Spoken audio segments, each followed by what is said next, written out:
How's it going, boys and girls, children of all ages? Because this is a family channel, as everyone knows. Hope everyone had a great holiday. I know I said that yesterday, my video for Tucker and Dale versus Evil, but that was like right after Christmas ended, and not many people know that movie, I guess, because I have talked to a few about doing a live stream of it, and people haven't seen it. It's a shame, because that is a hilarious movie. But I figured with 2022, 4 days, 3.5 days or so away from being ended forever, and we never have to look back on 2022, this was a good year for horror, though. And one of the biggest ones that made the biggest noise this year was Jordan Peele's Nope. Now, I've done videos on Get Out and Us. I love, love, love Get Out. I love, love, love Us. Except for like the whole explanation for the tethers at the end. I tear that apart in that video. It's hysterical. It's so stupid. Like the whole... Watch that video if you want to hear my thoughts on that. But so far it was 2 for 2 for Peele. And he produced Candyman, the remake, which wasn't bad. It wasn't anything good.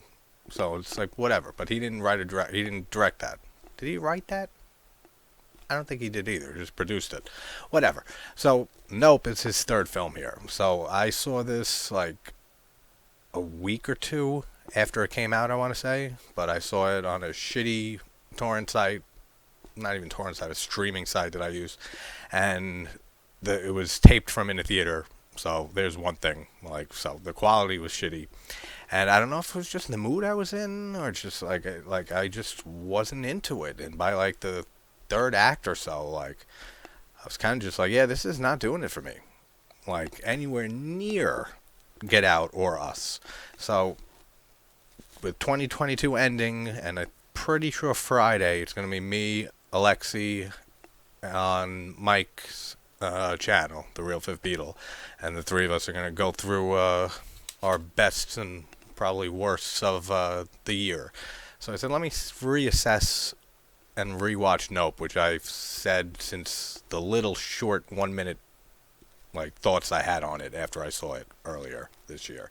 So let's rewatch Nope and see if my opinion changes. Like it's not I didn't think it was a bad movie by any means. Like the cinematography is great, the directing's great, like par for the course with Peele.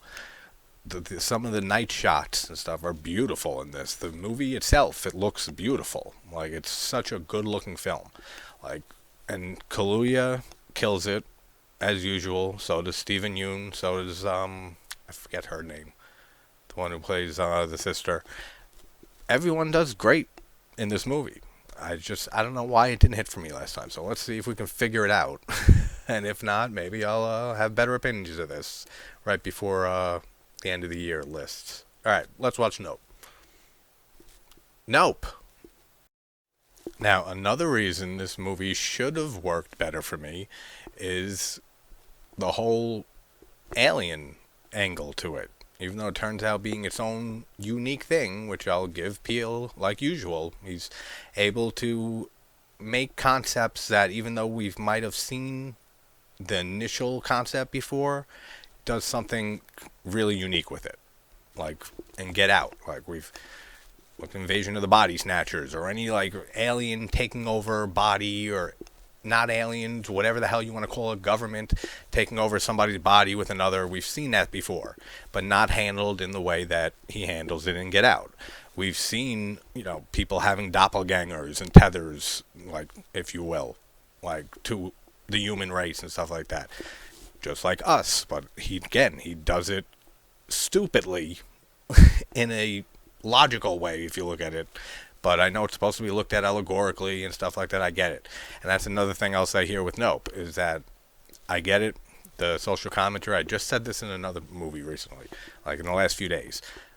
I respect it that it's there if it's handled well. I really don't care, though, in like 99% of movies. Like, whatever social commentary or message they're trying to talk about, cool. Like, if you pull it off, but like that's not why I'm watching movies. So we get this quote at the beginning: "I will cast abominable, That's hard to say. I will cast abominable filth at you, make you vile, and make you a spectacle." Nahum 3:6. I think that's how you say it. Nahum. So one of those, but I know the whole thing that this movie, the whole little subtext here, message of how far people will go to get like that one perfect shot, and to get famous off of, the perfect photograph or the perfect discovery, and how that you can't tame other species and all that stuff that's played upon in this movie. It's done well, as usual. Again, for Pearl. That's the best movie of the year for me. That's why it came up. And with X tied. With Peele, he does that well in all his movies. I think the symbolism he uses throughout Us is absolutely phenomenal. Throughout the whole movie. Like, what great symbolism and metaphor he uses in that movie. But it's not a main focus of mine. So I'm not going to talk about it, like, anymore after this right now. So I figured, like, let me get it out of the way, give it its praise, and then it's not something I'm going to talk about, really, because it does not matter to me. So we open up here with Gordy, right, was the monkey's name, the chimpanzee. And he basically looks like he slaughtered an entire, like, sitcom or TV show set. Like, all the audience members.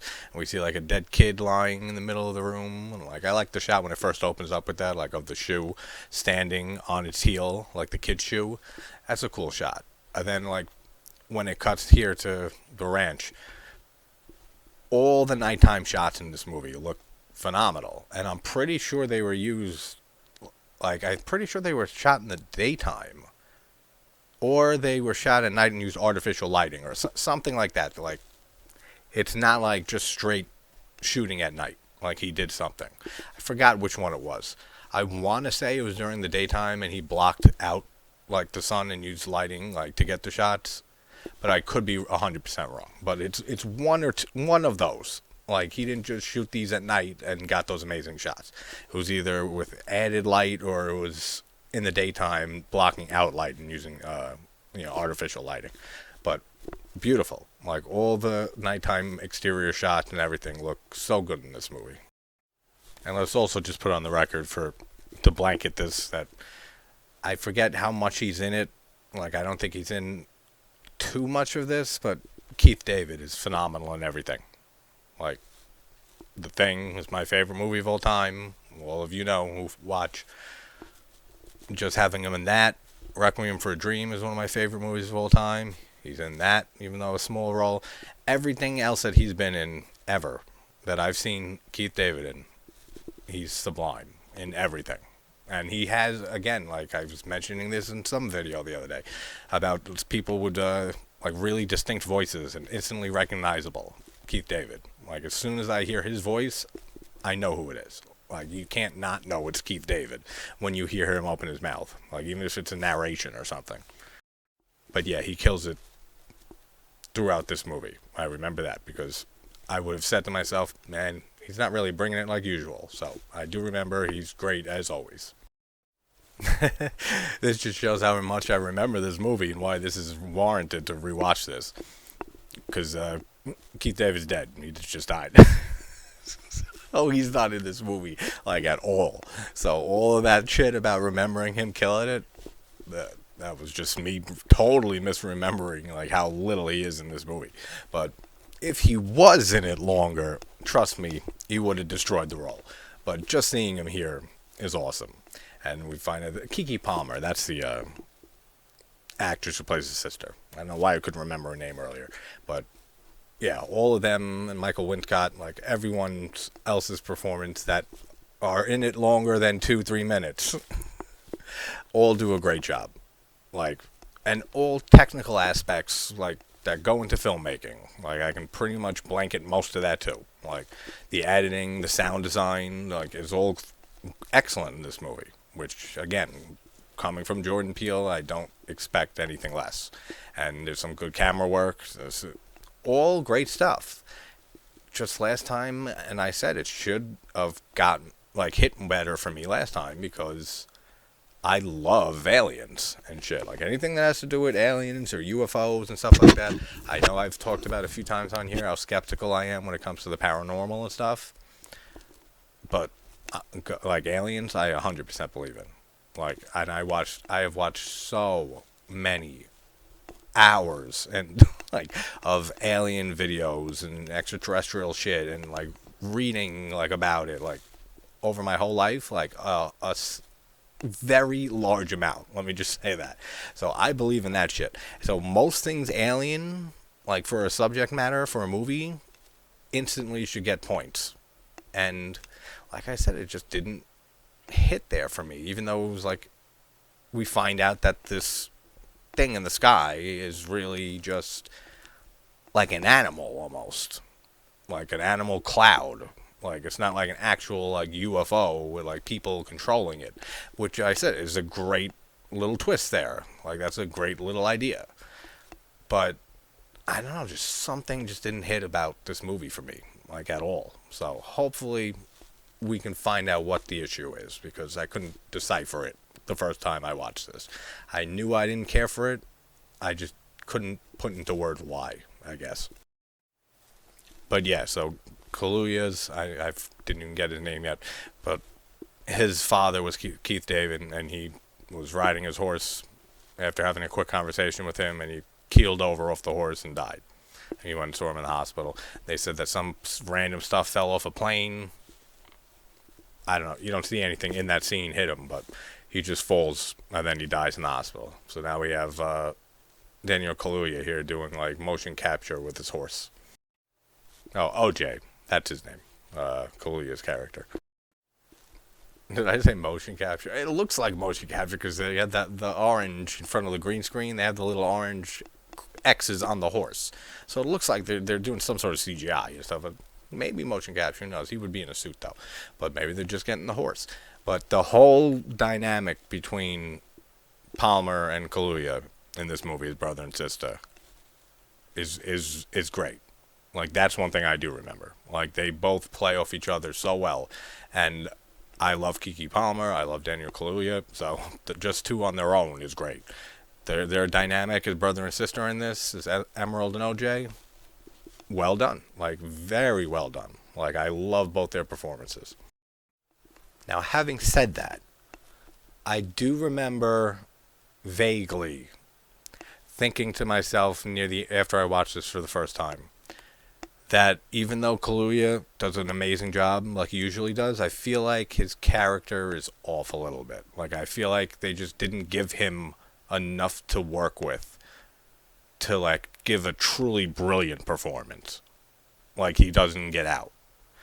I remember that, so I'll obviously know better after this rewatch, but I remember thinking that to myself, saying like, well, Kaluuya is great as usual, but like nothing like stand out about his portrayal of OJ in this.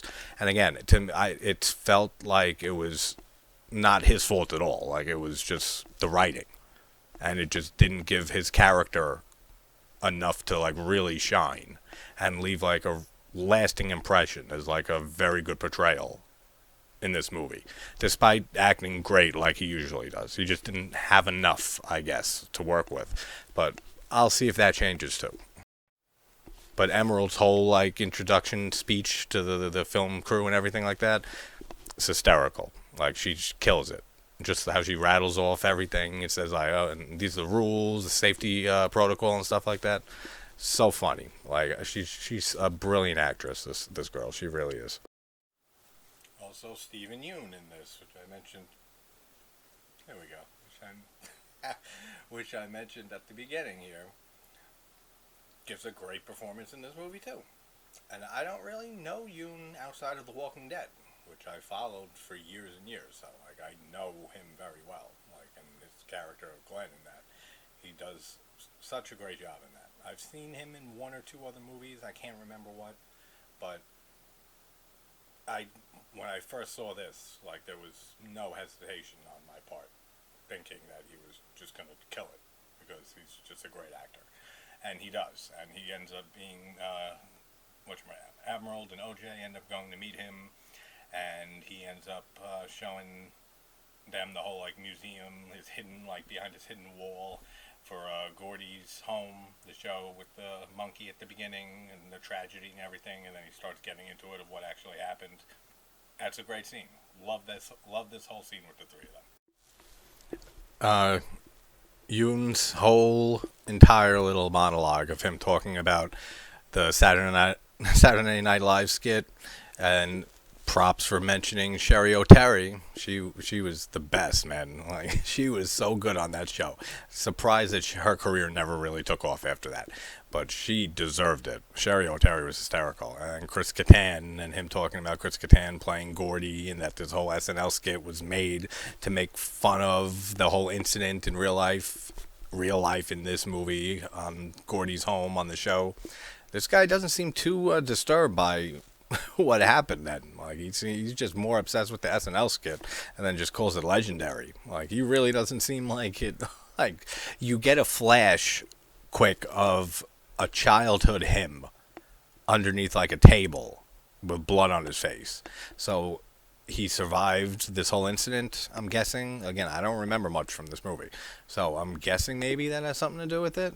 But besides that, yeah, he doesn't seem like this shit bothered him at all. Like he just seemed like it got canceled after that, and the press tried to bury it and everything, and then he just like looks back and yearns for those good old days. I don't know, but that whole monologue about the SNL skit is great. Again, they're dynamic together as brother and sister. So good in this. When she's like wanting to hang out, him saying, "You want to work?" She said, "Hell no," and then mentioning that Jupe made a offer for the ranch, but not saying yet how much he did. And then her just saying like, "So you don't want to check that liquor cabinet?" And he's like, "I got that hobby weed too." And she's like, "Shit, yo, that's all you had to say at the beginning, like hobby weed and alcohol." So funny. Like their whole portrayal of these characters and their relationship, more importantly, together, is so great in this movie. So good to see them acting off each other, and just the dynamic between them is just so well done here. And through that whole scene, then just them talking and reflecting on memories of their father and stuff. Keith David's character, who just passed away 6 months prior to the events right now. Great stuff. Then her mentioning why is Ghost in the in the like walking around outside. I forgot what she said. And then just the card that comes up that says Ghost before they go out and see this horse. So just cool little addition, just to throw the ghost, throw the horse's name like up as like a little mini chapter. Oh, arena. That was the word I was looking for. I couldn't remember that. Again, man, all the nighttime shots, like when OJ goes out there to check on Ghost, and then Ghost jumps the arena fence and just goes riding off into the distance. The shots of the house from the outside, like with the lights on in the house, like all of that looks so good and creates a very good mood for this movie. Like I can't say enough about how this movie just looks and how well it was shot and how good the cinematography is and how excellent the sound design is and the editing, the everything. Like all that is great. It's just let's see story as it goes forward, because that's the most important thing for me, especially in a movie like this. It's story, and I'm starting to see what I was thinking I remembered about his performance as OJ here the first time I saw this. Starting to feel that way. Like I know he's not like, I know he has a very specific like acting style, Kaluuya, but his character of OJ here just seems just too quiet, like too just like going through the motions. That's how I kind of feel from his performance here with this character. And like I said, I don't think it was his fault at all. I think it was just the way the character was written. I feel like they could have written his character better to give him more like meat to work with on his portrayal of this character throughout the movie. Like I feel like it's a very slow, not much to say character like that he's portraying here. Maybe if they fixed that a little bit, like his character would have hit for me, but that's a big reason why even on the first watch that I got that feeling that like, yeah, he's doing great, like usual, but not like I would never say like, oh, O.J. Haywood, right? Yeah, Haywood from Nope. Oh, that's one of my favorite characters from this year in horror. Like, no, like I could see for Emerald, she has like that spunk, that personality to her. Kaluuya, like as OJ, is just like half dead. Like he just seems bored out of his mind, and I don't know. It just takes something down for me. It takes a decent amount of his acting in general down for me, just for the role that he's playing, because it's not his fault that this is the way the character was written, but they should have. I don't know. For me, it would have worked much better if his character had a little more life to him. I guess was probably the best way to sum everything up. All right, so then we have them meet up afterwards when he comes back from checking out this weird occurrence on the ranch, and I liked how it's shot. This whole scene, like from we get some shots from behind them as they're leaning on the porch and stuff against the banister, and just the way that they bounce off each other and question, and then she finally says like, "Yo, like, what did you see?" And him saying that it was big and it was fast, it's too fast, and explaining that it never made sense to him that some plane, like debris or whatever, is what killed their dad, and he heard ghosts making the shrieking noises and stuff that he's never heard come out of a horse before. That all of that is so well acted, and it's so well shot, and it's such a good scene. And then him just finally leading up to saying like, and her saying, asking him like, "Are you saying what I think you're saying?" That he saw a UFO, and then we cut to the next scene, like when they're going over their whole plan here, is that, and again, this was what I said earlier about how it plays into trying to get the greatest shot and your photograph and just getting your 15 minutes of fame, like being able to get a picture of photographic evidence of an extraterrestrial spacecraft or UFO, whatever you want to call it. Now that they're on a mission. Like their mission is to get this supposed UFO or whatever it is at this point on tape, and then they can sell it for like up to 100,000. She's saying, and she said that's just the first go that she looked. So it could be more, could be a lot less. Probably would be a lot less, but because no one's gonna believe that shit, even if it is real. Like, you know how many footage, like videos of UFOs that we've gotten over the years, even just the last decade alone. We'll just keep it to that.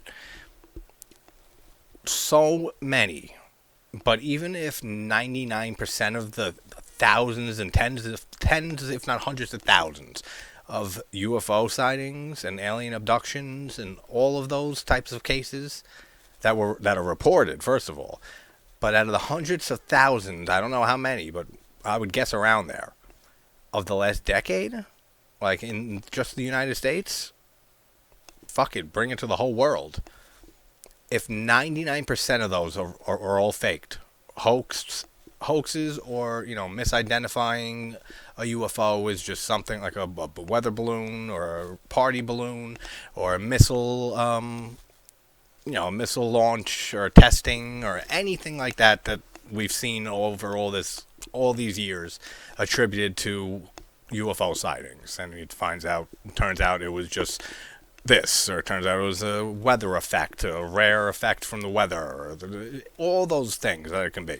If 99% of all the UFO and abduction stories, all that is 99% fake, or I don't even want to say fake, as that kind of implies like it's a hoax, but not extraterrestrial, and just 1% is, aliens are real, and they're around. Like, so like, it's heavily in our favor, those who like want aliens to actually exist.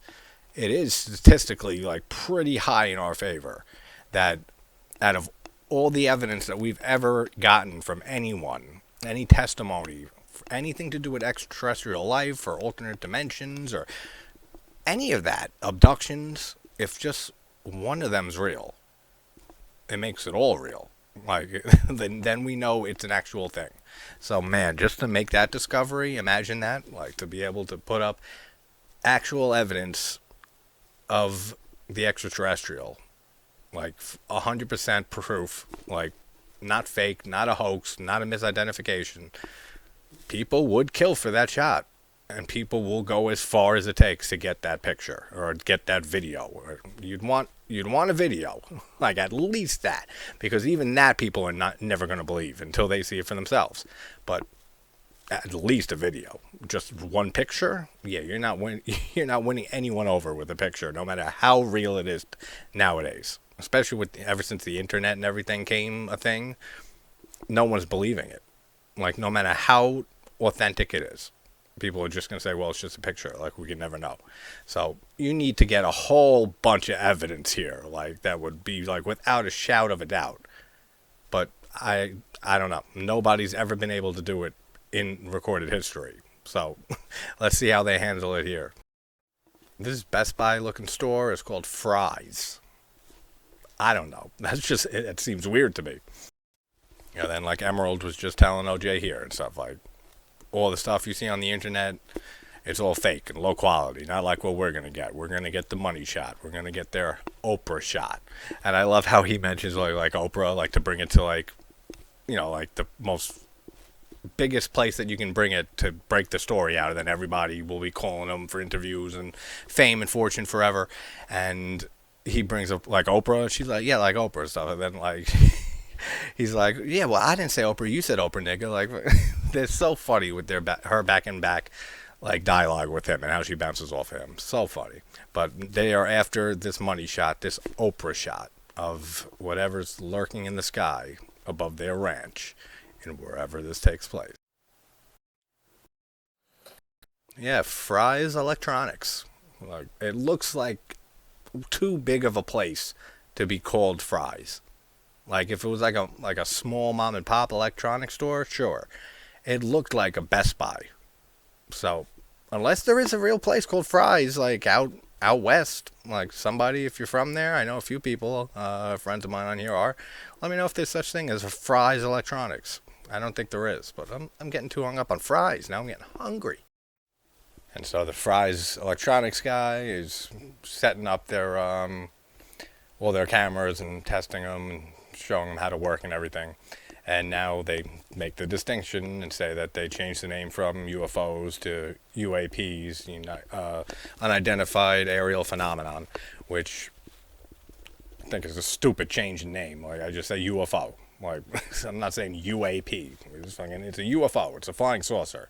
That's what we want it to be. That's what's in question when seeing one of these things. Is a spaceship? No one's looking up in awe at something saying like, I've never seen something like that. Is that a weather balloon? I hope it's a weather balloon.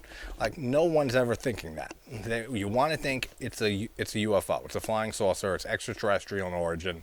So the whole UAP stupidity, I don't know. I don't pay attention to it.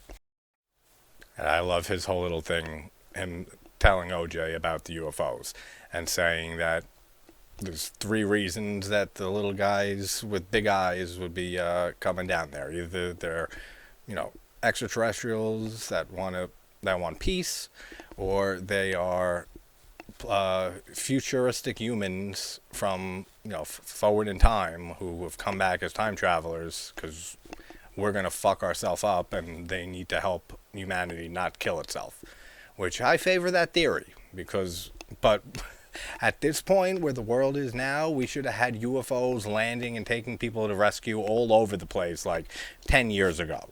So I don't know about that whole theory that they're here to like help civilization out of a pickle or two, or dozens, like hundreds of things over the last decade that just go wrong in this world all the time.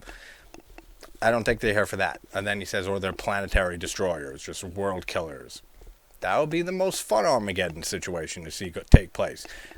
Imagine being able to view the end of the world, like just to be there when it happens.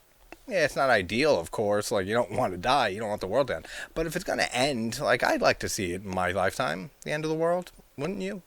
Like, I would, just to see it. And like I said, like, if it's just like an asteroid, like hitting Earth, That's no fun. I mean, besides the rioting and like religious hysteria that breaks out and all that shit, and people killing each other and stuff because there's no consequences and they'll be stealing and all that shit.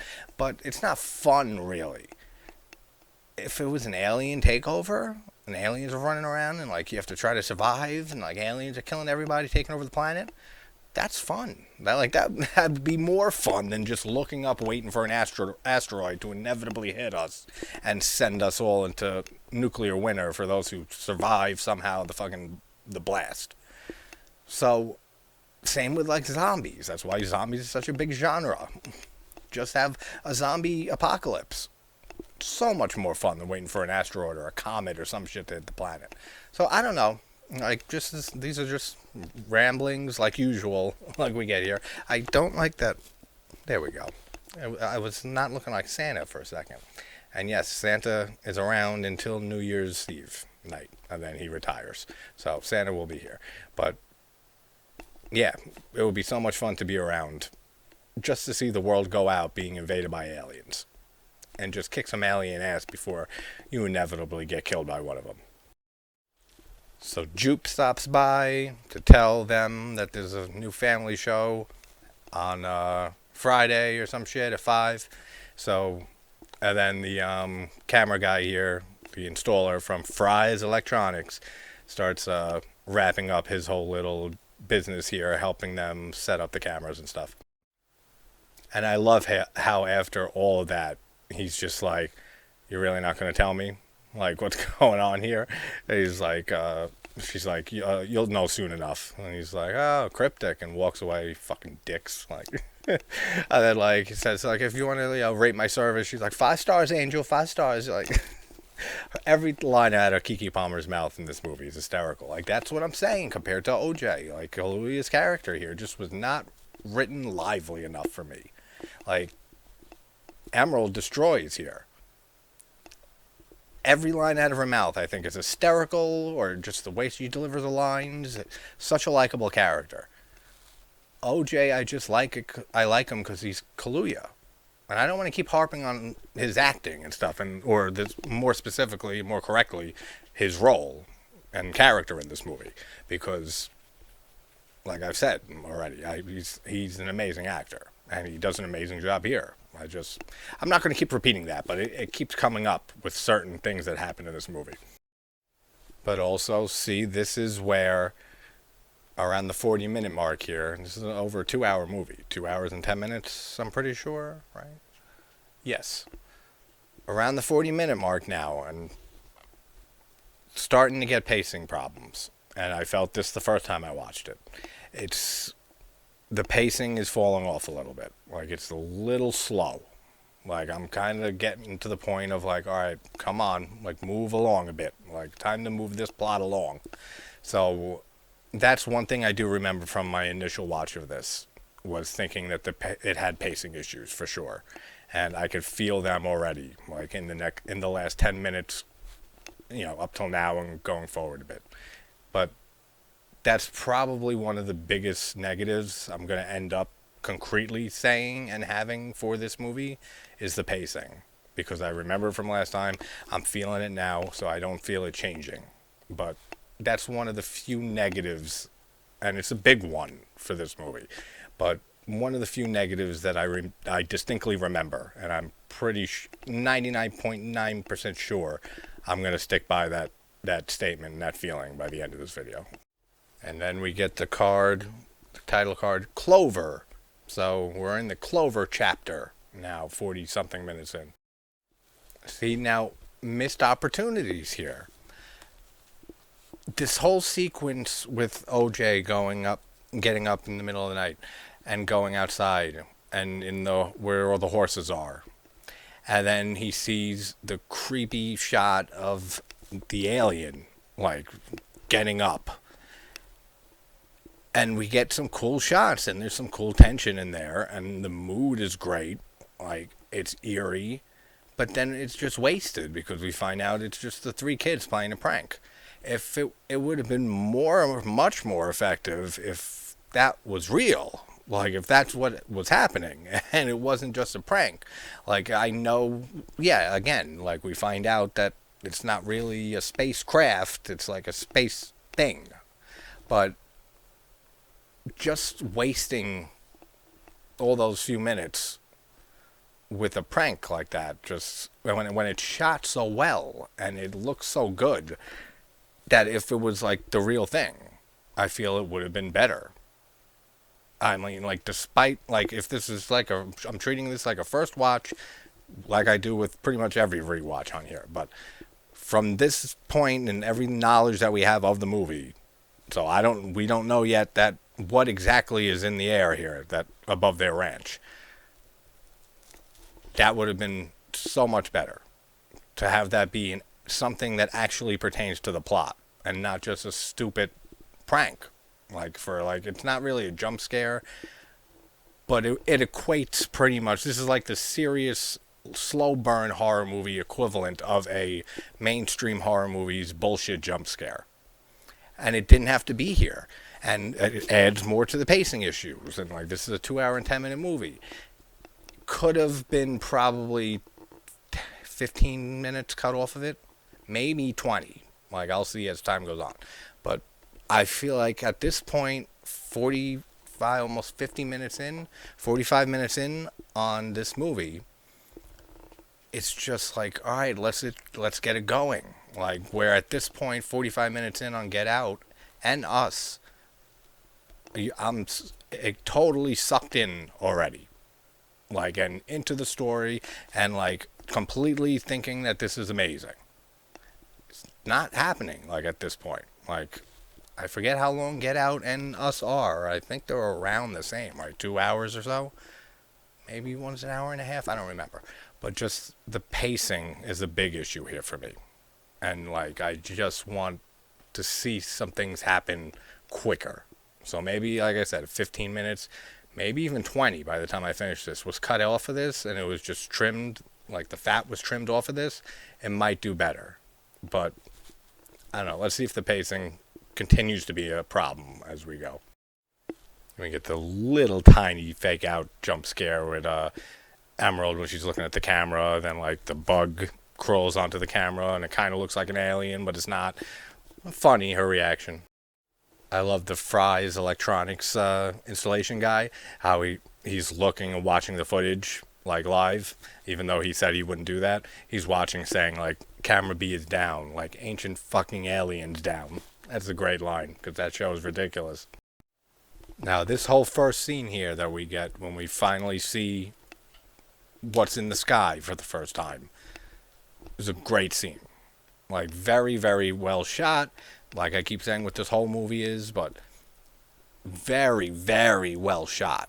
And we see the UFO, unidentified flying object in the sky, and we have Angel on the phone talking to Emerald, and she realizes it's in the cloud, and she looks up and she screams to OJ, it's in the cloud, and we see, like, this light, like this stream of light coming down, and then it fades out, and then this thing starts moving, and it looks like a stingray in the sky, almost, or like a like a stingray, or say more than a manta ray, but like a stingray in the sky, and it's floating through the clouds and everything. And then we get this great shot of when OJ is, like, hiding in the shack, and he, like, looks out and looks up at the sky, and it's in between where the clouds are parted, so you just see the craft, and then it moves, and when it moves out of the way, the moon's behind it, so it was blocking the moon, and then it comes out and you see the moon. That's a great, great shot. Now, all of this is great. That whole fake thing with the prank with the kids, cut that shit all out and just go right to this scene from right before that prank. And it would be so much better. The pacing would improve immensely. Just from taking, I mean, there's more time before that and stuff that it slows a little bit. But if they didn't have that whole prank scene there and they just went right to this, like, that scene does not have to be in this movie. Like, it's better than that. Like, to have that in this movie. To have a stupid prank fake jump scare scene. Get rid of that whole scene and then just stitch them back together, the tape. Like, and start with this after whatever scene ended right before the prank, and it would be so much better. Like, that doesn't belong in this movie at all. You can take it out. It would have no bearing on anything, unless there's something later like that, a twisty twist in a twist that relates to these three kids that were playing a prank, which I'm sure there isn't. So that scene did not have to be there, and it would be so much better than what we have here, because we wouldn't have taken a little pacing dive right before it actually starts picking up, like for the first time in a decent amount of minutes. Also, the whole thing with the title and using the word "nope" in the movie, cute the first time at the very very beginning of the movie when it opens up, and the Gordy's sitcom narration from the lady, the telecompter. That's not the fucking word I want. The like news lady or whatever, but it's for the show. She says nope. Cute there. We get it like another time. All right, cool. That's it. Like, we really don't need multiple times referencing the title of this movie here. Like, the third time I just heard it, I was just, all right, like, nope, we got it. Like, it doesn't have to be repeated like that. Like, the very first, at the very beginning of the movie, that first nope that we get is all we really needed. Maybe take that one out, and the only one you have is when Kaluuya with the prank, when he goes nope and he leaves. More fitting, I think. But that's it. It's not a repeat gag that we need to keep hearing throughout this movie. Alright, so then that whole incident ends, and Emerald comes in and she starts saying, OJ, that like I ain't never seen no shit like that before. Like, let's get out of here. Like, it's not worth it. Like, good, logical thinking by her. Like, it's not worth it. Is it really worth getting killed, or who knows what could possibly happen to you by this thing in the sky? For what? For a picture of it, or for video evidence of it? Is it worth your life? Is it? And that is a good question, and it's the only time really in this movie the only thing, like the little what's the word I'm looking for here, like the message and shit, that the social commentary, that's what I want to say, that takes place throughout this movie. As I said, there's a few and I don't pay attention to them, but that's handled extremely well. Like, just her whole hesitation on this, and then the split between them here, that he's like, all right, well, I got to be up early and stuff, so he says it's not coming back tonight. He's getting obsessed with this thing, and she's blown away, but still she's just like, this ain't worth it. Like, and it's not. Like, for me it wouldn't. For me it might be, just to see. Like, I would love for an alien craft to land, like, especially like near my family's long home upstate, which is in like the middle of the woods, in the middle of nowhere. I would love that. Just that I would walk right on willingly. I'm gonna pray and hope that they're good aliens, and that they'll take me on a fucking joyride through the galaxy. Like, who wouldn't want that? So I wouldn't be out. I would be him, like OJ, 100% in this situation. OJ Haywood. I would never be like OJ Oriental, the bus driving murderer. Chris Rock. That's such a great little gig bit with him. But yeah, her whole thing of being like, nah, I'm good, and he's just hell bent now on getting this evidence of this craft here, and I'll save that. All right, so I was gonna say, so I know that this movie has been compared to Steven Spielberg's Jaws a decent amount since this released.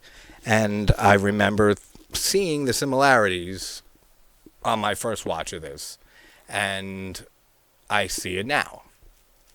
It absolutely has a Jaws feel to it. It was a summer blockbuster, so was Jaws. This basically is Jaws, but Aliens version. Like, it's not a shark in the water, it's a something in the sky.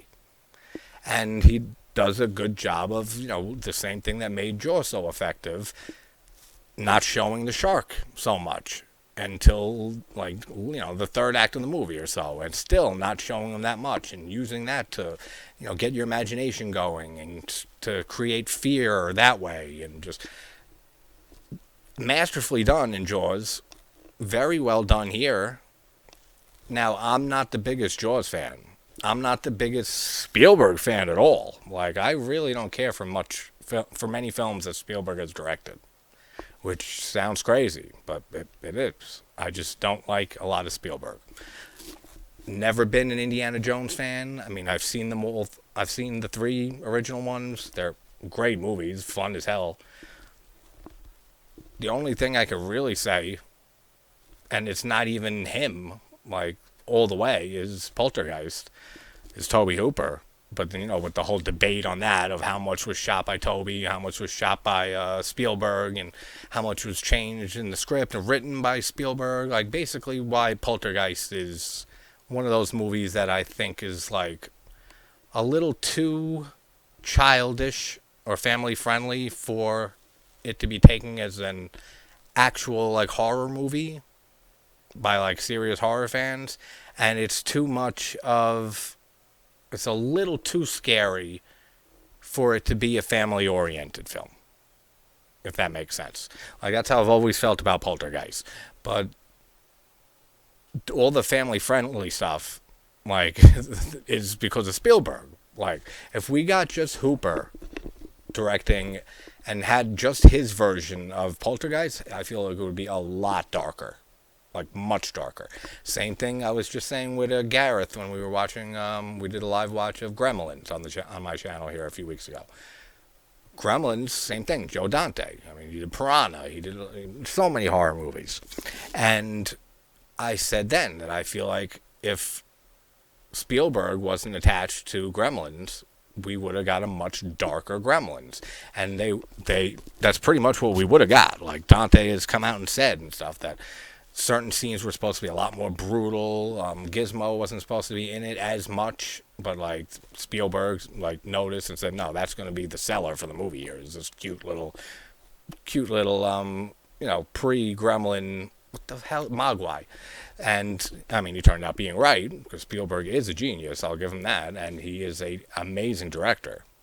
I just don't like a lot of his movies.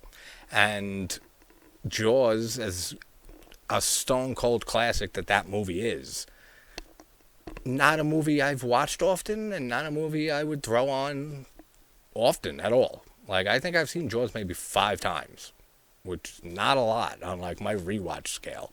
So it's never been like a classic to me, but I respect how big of a movie that is and how amazingly directed and made it is. But it's just not for me. Same as Rosemary's Baby. And I love Roman Polanski's some other movies by him. I just don't like Rosemary's Baby. It just doesn't do anything for me. I see it as the classic it is. I give it a lot of respect. I think it deserves to be, considered such a phenomenal horror movie. It's just a movie that doesn't work for me. Same like I say with Hellraiser, with that franchise. Just doesn't hit for me. Like, everyone has their things they like, they don't like, and everyone has those few franchises or classic horror movies that is considered amazing and a masterpiece by everybody else for the most part. Everyone has that movie or franchise or a few of them that they just can't get into or just never did anything for them. That's how I feel about Jaws. I don't think I've even seen the sequels like more than once. Maybe not even all the sequels. I know I've seen 2 and 3 if once or twice. That's pretty much it. And yeah, this is going on long tangents and stuff, but it all kind of relates to the movie here, because this feels like his Jaws. It really does. But there's still something just missing from this for me. Like, we're past an hour in, and I'm just, it's not great. Like, it's really not that great. Like, it's like I've said, the directing, the editing, the sound design, the cinematography, the way the movie looks, the performances, like, all of that is great. Like, great to excellent. But just the story is just, it drags for me. And it's dragging now, and it has been for a little bit, like before this whole incident scene here, this first real scene we get. But let's hope that maybe it starts moving along better for me. But this is the biggest thing that I noticed on my first initial watch was the story just not grabbing me. But maybe it'll change. Let's see what happens next. I do like how the praying mantis, like who looks like an alien, blocks the camera the whole time. Then, like even at the end, like when she's trying to throw something at it to get it off the camera, I like that whole little addition though thrown in that there was a praying mantis there, and it blocked the camera from getting any shot of this UFO or UAP, whatever you want to call it. And I can't believe we're at 50 minutes into this video, and it's like a little over just halfway through the movie. But hey, I mean, we've been talking. That's how I run the channel, basically. You guys who watch should know by now. I'm talking to me, but when I'm looking at me, I'm pretending it's you guys. Pretending it's just any one of you, and I'm just talking to a buddy about a movie or whatever else comes up. And like usual, a lot of random other shit comes up. So, I mean, we talked a lot about Jaws. Not really Jaws, but like relating this to other Peele's work, and talked about Peele's work in general and a lot of that stuff. I just couldn't. I looked at the time. I said, "Wow, it's been 50 minutes of video so far, and like we still have like half the movie to go, like a little less." But I don't know, just a random thing to throw in there. It's on Amazon Prime, so there's no Tubi ad break, so I can't break it up with that. So maybe I'll make one up like I did the other night. So we have Angel, the guy who installed the cameras, comes over to them, to their ranch, and basically says, "Holy shit, it's real," and proceeds to show them the video of what picked up on one of the videos, and we'll see what we find. So then we get up to the whole debate here of them first, OJ coming out saying, "What if it's not a ship?"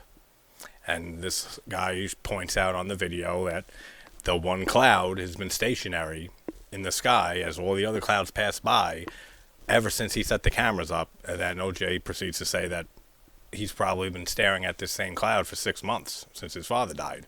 So there's this thinking that the UFO is right there inside of this cloud. Then OJ proposes, what it doesn't move like a ship. What if it's not a ship? And of course we find out it's a being, like it's some sort of extraterrestrial animal, which, as I've said, is a great idea, like really cool idea. But again, it's dragging for me. Like the story isn't as gripping and interesting as it could have been.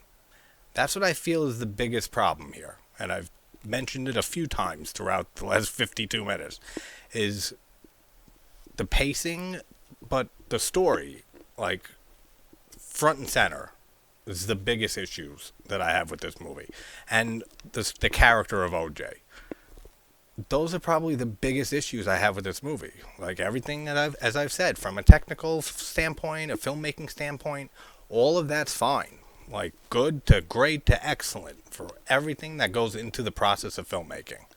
It's just the story.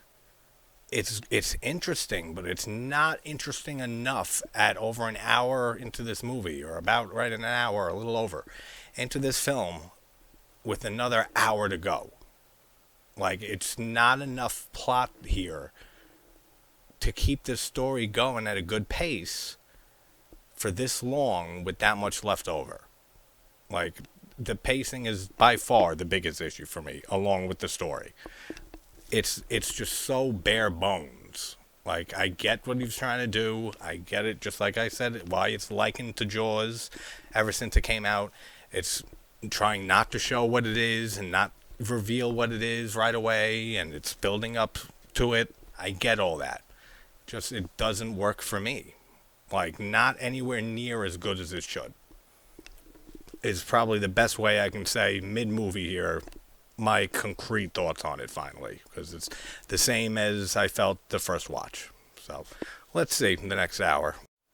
And see, when she's on the phone with Antlers, the guy that she calls up and says she got she's working on something, it's the project of a lifetime, doesn't have much money to pay him up front and stuff like that, and he ends up telling him, a nice little quote or advice there, saying like that you're going to end up, you're looking for that dream, chasing that dream, You end up on the top of the mountain with all the lights on you, like your 15 minutes of fame. He's trying to say that's a thing you're never gonna wake up from.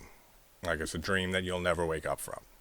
Meaning, basically, like you're gonna go chasing this this money shot, this Oprah shot. Expect to die with it, pretty much. Is pretty much what he's hinting at here. Is that you'll that people will do anything to get famous. That people will do anything to get exposure and get proof of anything out there. But like in any type of like entertainment industry and stuff, everyone wants to get rich and famous. Everyone wants people to know who they are, and never appealed to me, but I know why people do have that dream of being rich and famous. Like the famous part, especially. Like not for me. I would I would rather be as least famous as humanly possible. I've said that once or so on here. I should blur my face. I shouldn't even have myself on the channel because I want to be less famous than that. But I understand the whole wanting to be famous thing. And they touch on something here that would make the story more interesting if they touched on this. Is I don't know if this is supposed to take place where in New Mexico, if it takes place in New Mexico, because if they said where it takes place, I don't remember. But she mentions a location somewhere, something Dulce, and there is a proposed Dulce base in Dulce, New Mexico, that supposedly has a fucking military base underneath the mesa in Dulce, and they call it the Dulce base. And supposedly in the mesa, like as like it's like a government lab and stuff like that, like compound that goes down like at least a dozen levels, and the first few levels are like human scientists and stuff doing whatever whatever science experiments that they're working on and stuff. And then as you go down a few more levels and stuff, then they have aliens that have been on Earth for decades, and they're working with the government. And you go down even further, and so then you get to eventually what some guy who was a whistleblower on this whole thing that worked there supposedly, and had attempts on his life when he came out with all this information and everything like that. And I forgot what his name, Bob Lazar, is that his name? I might want to say that. People who are into UFOs and aliens and into that whole scene will know what I'm talking about, which is another reason why this video is going to be long as shit for a movie like this, just because I can't not talk about alien stuff, which has been like 20 minutes probably of this video. But that's an interesting thing. If you want to look that up on YouTube or Google it, read about it, the whole Dulce base, Dulce in New Mexico. And like there's supposedly like a nightmare hall is what they nicknamed this level, because it's a whole bunch of, it's on like the lower you go, like it's kind of like humans are up here and run like with the earth, and then like a few levels, and then as you go down, then aliens and humans working together, and then it's just like aliens and their experiments as you go to the most bottom layers. And supposedly on this one level, Nightmare Hall, what they dubbed it, supposedly has a whole bunch of like hybrids and like experiments that the aliens are doing. So we have some sort of treaty worked out with these extraterrestrials that they're allowed to abduct us. Basically, they can abduct people for scientific research, and we help them with stuff and keeping them, their existence hidden from pretty much everybody, and helping them with whatever the reasons are. We don't know, obviously, but this is the whole idea behind this, and that this is just one of a whole bunch of military bases, like hidden ones underground and everything, into the sides of mesas and plateaus and mountains and all that type of stuff. But very interesting stuff to read up on the Dulce base in New Mexico. Like in that Nightmare Hall, like human and alien hybrids and different species of animals, like their offspring, and just like the weirdest shit imaginable. Then there was like a shootout there, and this guy, I want to say Bob Lazar. Like I keep thinking Bob Lazar, but if I'm wrong, I'm wrong. We just look up Dulce Base, and he supposedly got into this gunfight with the aliens, and they shot off like two of his fingers, and he survived and got out of there. And then he whistleblowed on the whole thing and like started saying what was going on here at this base. And then they tried attempts on his life a few times and a whole bunch of crazy stuff. But if they would have talked a little bit about all that, or like something like that, like it would have just made the movie more interesting for me. It's just at an hour into your movie, I should be fully intrigued, or it's just not working for me. And it is interesting, but just not enough. And just nowhere near where I would be enjoyment wise in his previous two films. And from my vague memories of the first watch of this, it doesn't get better. So let's continue on. And we are now in chapter 3, Gordy. Now I like here how it opens up with the broadcast of the Gordy show that we hear at the very beginning of the movie. And now we actually get to see and hear more of that sitcom, or whatever the show that it was. And we see, like I said earlier, from that quick shot of Jupe being a kid under the table or something like that. So we had this sitcom that this family was on, and Jupe played the young son. And he ended up getting attacked, not attacked himself, but they ended up getting the monkey, Gordy, went crazy. And we don't see exactly what happened, but we see more of what led up to it. And they let this big, like, box of balloons float up, and then it goes dark. And then we start to see more of what happened after the whole incident. Yeah, so we see the whole rest of the scene play out, which it's shot extremely well. Like, I really like this scene. I'll save my criticism for it afterwards, but I really like how it's all shot. I like how then we see young Jupe under the table with the sheet in front of him, and we see some of the I saw some of the audience members like move. So I don't know if they're implied to all be dead. I mean, I can't imagine a chimpanzee killing that many people that fast. So maybe they're just hiding back in their seats, and that's why I saw one or two of them move a little. Or if they're all supposed to be dead, then like two of the extras moved during those shots. So I'm not sure if they got killed or not. But we see one of the people get flat out killed, and then we see him kill another guy out as he tries running out in the hallway. Then he comes up and he looks under the table, Gordy, and he sees Jupe under there, and then he extends his hand out to give like the fist bump, and he's about to do it, and then somebody just fucking clobbers Gordy the monkey, and his head explodes or something, because you see blood fly onto the sheet there hanging off the table in front of him. And then we see Jupe in current days reflecting back on the story.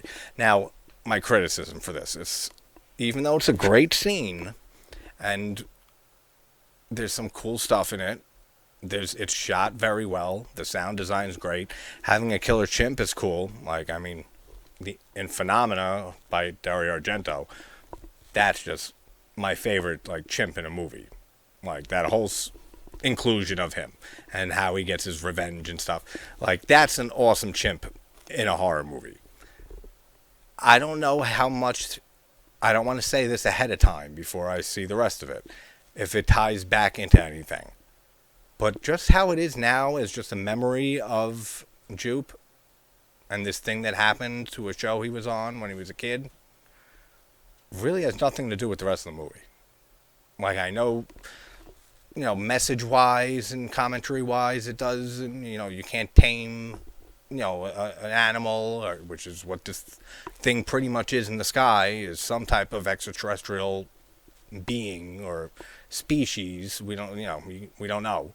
But all of that, and to do with show business, and I know it relates thematically, but plot-wise, it really has nothing to do with the movie, except for just being some memory that this character has.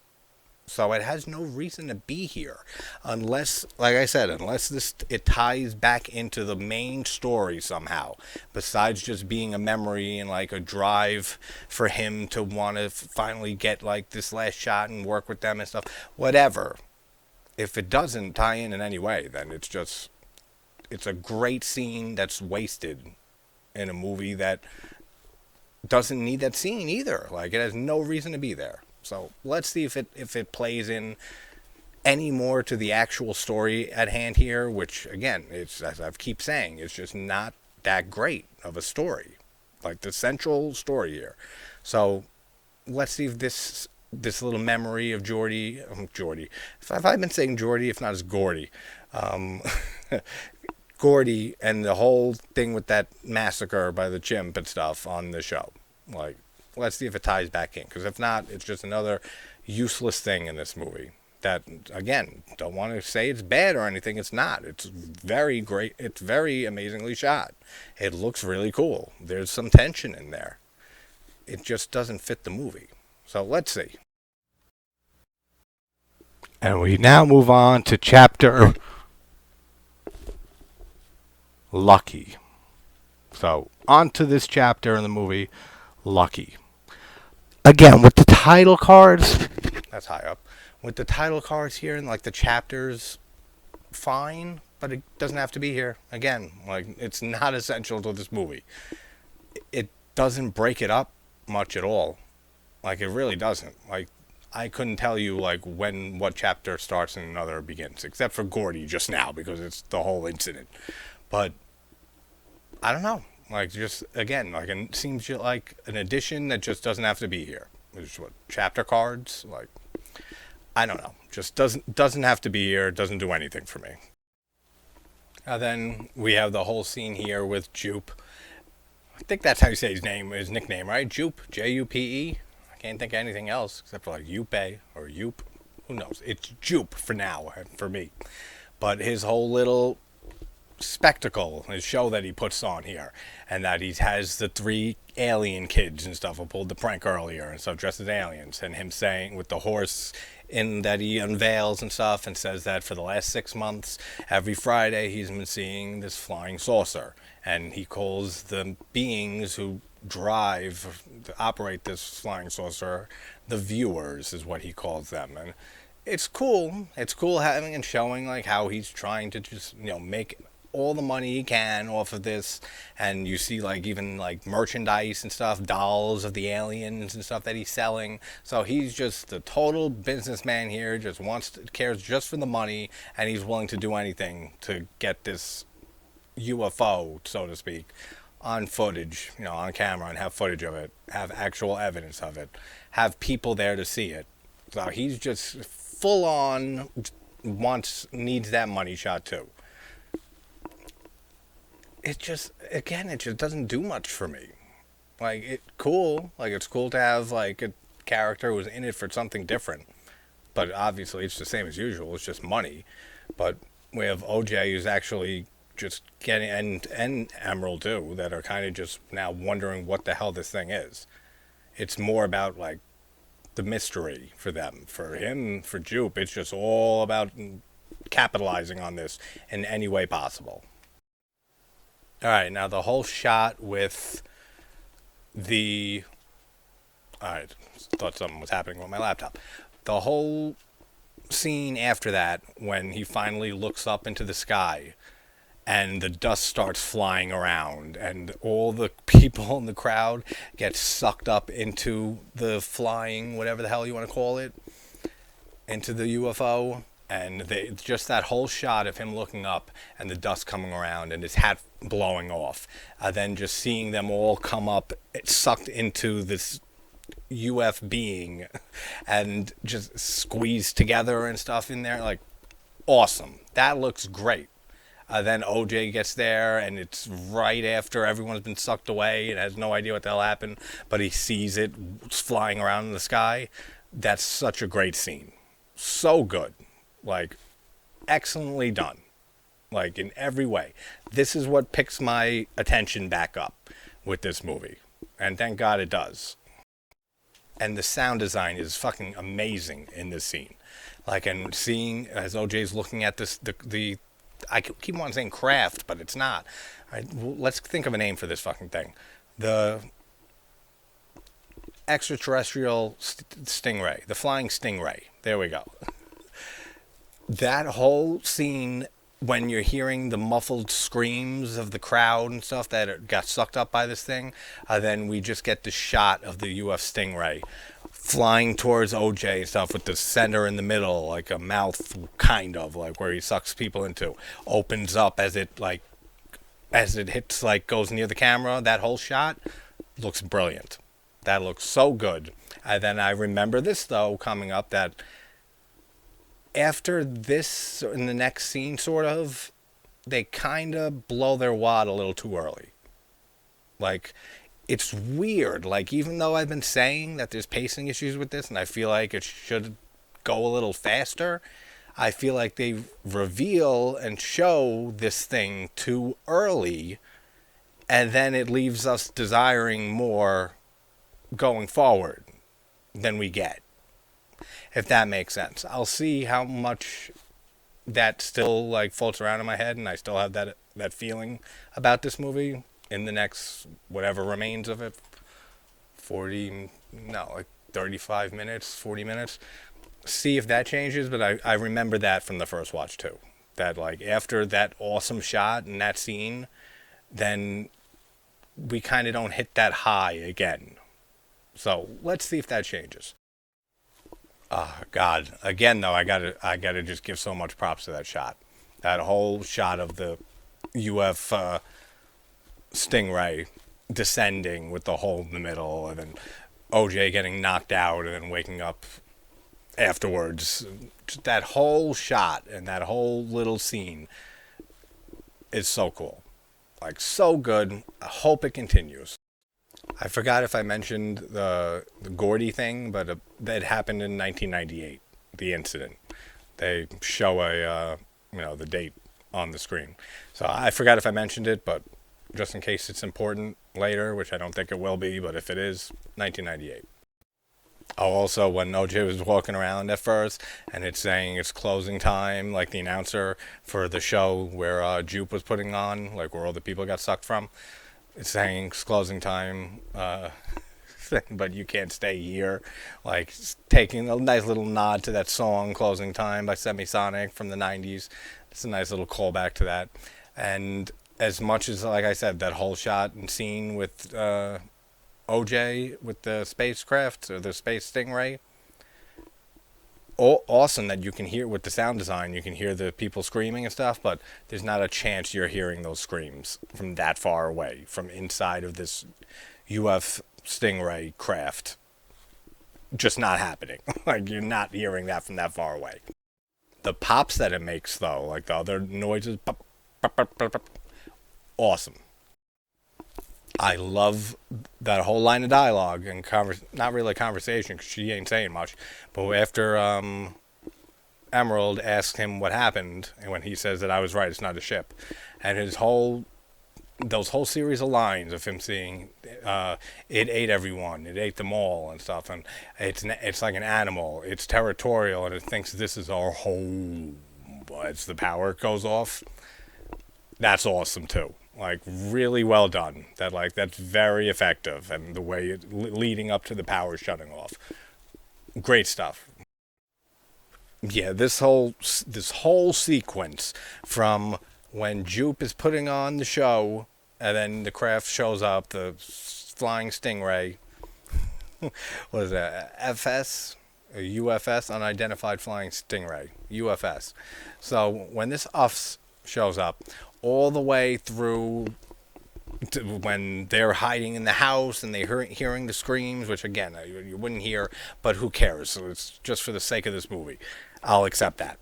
And you're hearing all their voices and like screams and stuff, and then you have the shot of inside the mouth of this thing, and they're all like twirling on top of each other, like in a fucking cyclone almost, and they're all like stacked above each other. Then all of a sudden you just hear a squish and the screaming stops. Then like a grumble, like that he finally like ate, like and killed them. That whole sequence until it ends, great. It's the best part of the movie for me. Like my favorite sequence throughout this movie. Like by far, this is the best that this movie has to offer. Let's see if there's anything better that I don't remember, but I remember loving this whole sequence the first time. I just didn't remember like what happened in it. But now rewatching it, yeah, this is a great series of scenes here. And this is what I remember from my first watch. From here forward, we kind of never hit this high mark again. But let's hope. Let's see. Maybe I'm in a different mind state this time. That is a phenomenal shot. When they're in the house still, Emerald and Angel, and OJ's on his way driving, where we see the blood that starts, we see the like body start to drop outside the window, and then we see the blood starting to come, and we see like the water like coming down the windows, and then we get that shot, man. We get the shot of just seeing the house after we see the puddles of bloody water and rain coming down, and then it pans up, and then we see the craft stingray, the UFS thing, just right there with on both sides of the craft. You see that it's blocking out the rain above it, and it's coming down on the off the edges, and it's also raining the blood down from the hole in the middle of it, like its stomach, I guess, again I would call it. And just all that whole shot up there looks fucking phenomenal. Like, what a great shot. Probably best shot in the movie. Like, that looks so good. And then just the whole house is just like bloody water dripping down from it. Awesome. So good. Can't say enough about that. This whole sequence, but that shot, man. That's the money shot right there. Then OJ in the car, he opens the door and looks up and sees the craft and the rain coming off the sides of it. And again, nope. Like I said, one nope in this movie at a pivotal moment like this, or the one before this when she says nope and runs away.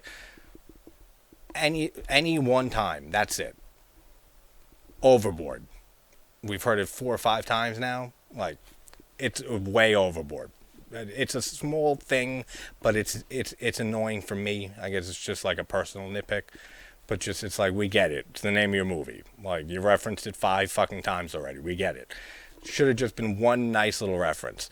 But then we kept that cool, like, what the hell is it? Like, what's the animal I'm thinking of?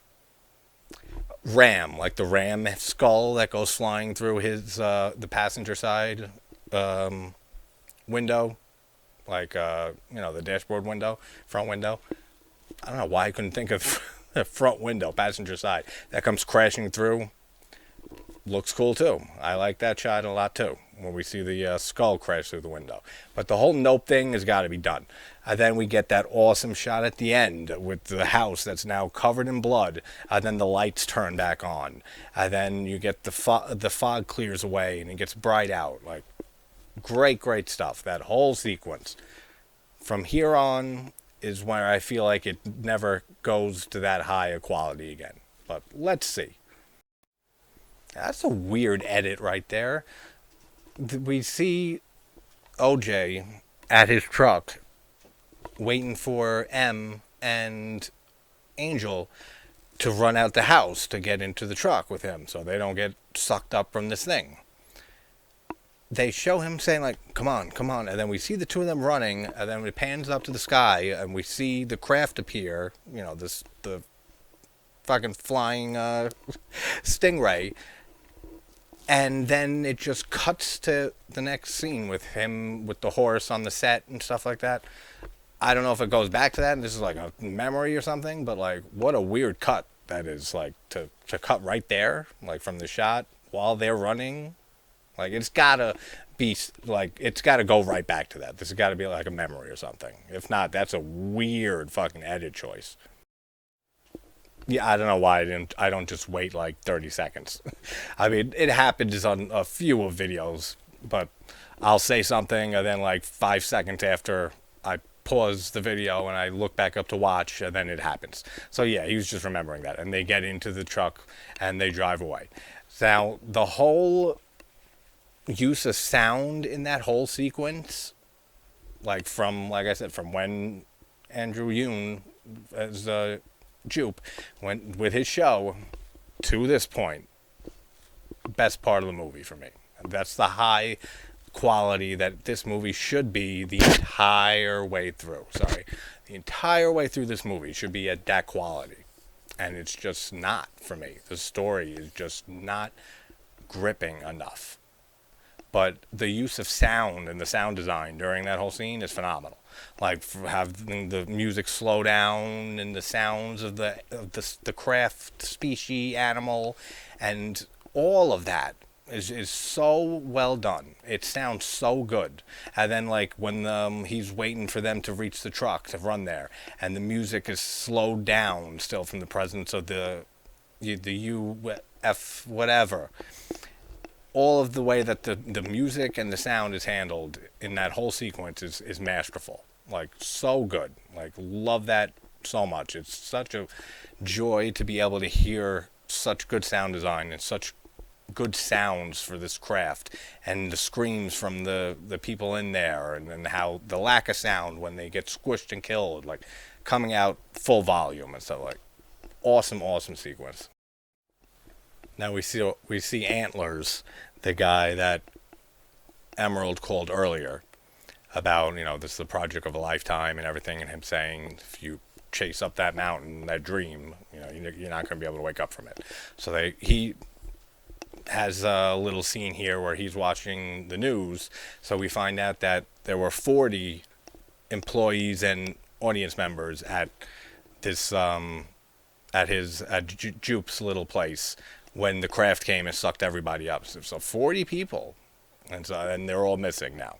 So this thing can swallow up a whole fucking town like real quick if it wanted to. Like, it just sucked up those 40 people like in 20 seconds, not even. This thing could wipe out a whole city probably. Like, does it get full? Does it not? I don't know how it works, but it could easily just go through a city, like maybe within like an hour or two. Like, just suck everybody up. Again, I don't know if it gets full, if it has to expel them like it did, like in the great sequence here at the end, like when the raining blood started coming, and like it like coming from their bodies because he like digests them. I don't know how it works, but this thing could do some damage, like definitely for sure. Now, I like this whole, little heated debate between OJ and M about like, and Angel come, like when they're walking out when they're outside the restaurant, Angel comes by. He's like, "I'll just assume you're crashing on my place because I'm not going back to the fucking monster umbrella." That's a funny line.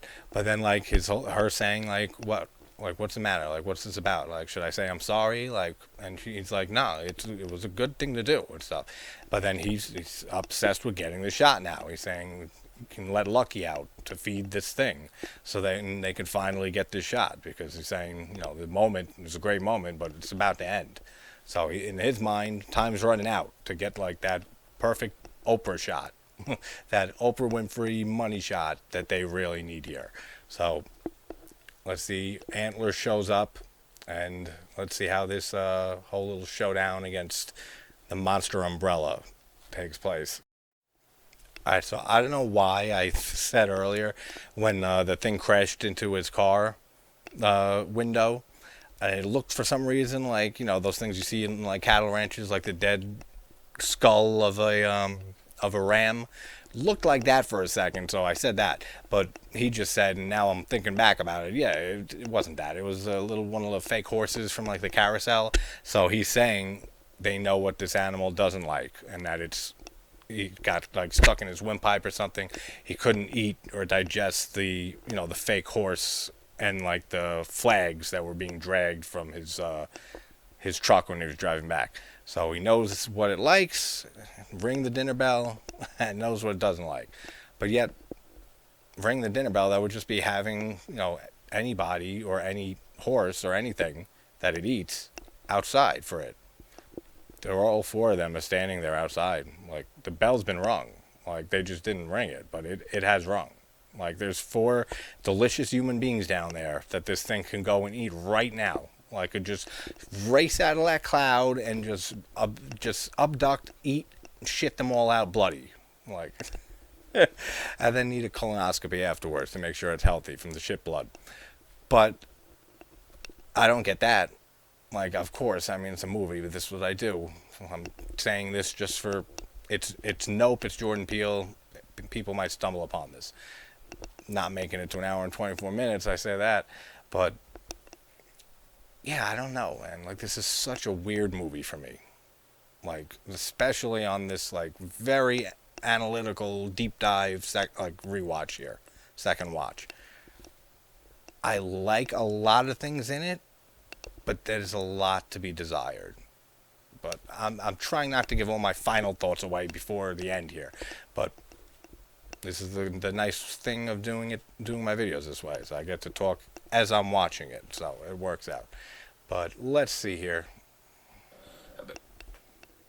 Oops. And then we get the whole line here from OJ saying that they're not the reason that it's calling this place its home.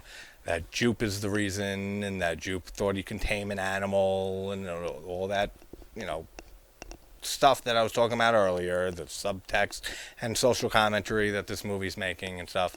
So, again, that whole flashback with Gordy, it's still just a memory of Jupe, and to explain a little about his backstory and why he's so hell-bent on getting, just becoming rich and famous and getting that money shot. Cool, we get it, but again, that unless something comes up near the end here, there's nothing that makes that scene anything to do with Gordy the monkey essential to this movie. Like, it has no reason to be there in this story. That's how it feels to me, unless something comes to play that ties it up, but I really don't think it does. Just good stuff. Like I said, that whole scene like that we see when we finally see most of what happens, it's a very good scene with Gordy and with Jupe as a kid under the table, but it has nothing to do with the main plot here. It really doesn't. Like, I get it, it's showing some backstory on Jupe and playing into the social commentary, but it's not essential to the story. Cut it all out and cut the beginning out with the Gordy stuff too. Movie functions the exact same way. Like, the exact same way. So, I don't know if something comes back into play from that, but I don't remember, so let's see. I love when Angel says, like, can I ask, like, as someone who was in here when shit went down, then quickly him and M just give a little fist bump, like yeah, that shit's so funny. And saying, like, how do you enter an agreement with, an alien space species animal thing? Because OJ says earlier in the scene that, like I said, you can't tame a predator. You have to enter an agreement with one. That, like, it's right, you can have food here as long as you do this for us. Like, so he's asking, how do you do that with one of these space stingray UFOs? And then when Antlers brings up, starts explaining the plan and stuff, how to get this, space animal out in the open and get their money shot. I love when he pulls out the camera and stuff. It's a non-electric camera, and Emerald starts saying to OJ, like, didn't I tell you this motherfucker, he comes with a non-electric camera? Hell yeah! Hell, they give me high fives and shit, smacking each other's hands, celebrating. That's funny as shit. Then Antlers gets his little quint from Jaws' story, a small little monologue here. No, I mean, so short. The flying purple people eater, and I mean, it feels so Jaws. Like, that's what Peele was thinking of. And a nice little homage there, but it does nothing for me, like, at all. New chapter. Jean jacket. Jackets, girl! And now starts the plan to get this perfect shot and draw this flying purple people eater motherfucker out of his hiding place. And they got the whole little wacky inflatable tube men and stuff to draw them out. Cool idea. If anyone remembers from very early Family Guy, I stopped watching that show years ago when it got bad, but the first few seasons are still funny with the whole flying invisible, not invisible, but like inflatable flailing tube men and so funny. And then It's Always Sunny in Philadelphia has that episode when they buy a boat and D it does like starts dancing and they're saying it looks like the dance, like the movements of the flailing inflatable tube man. I don't know. This is like a huge tangent just on the tube men floatable flailing things, but nice little distraction idea. So let's see them get this flying purple people lead.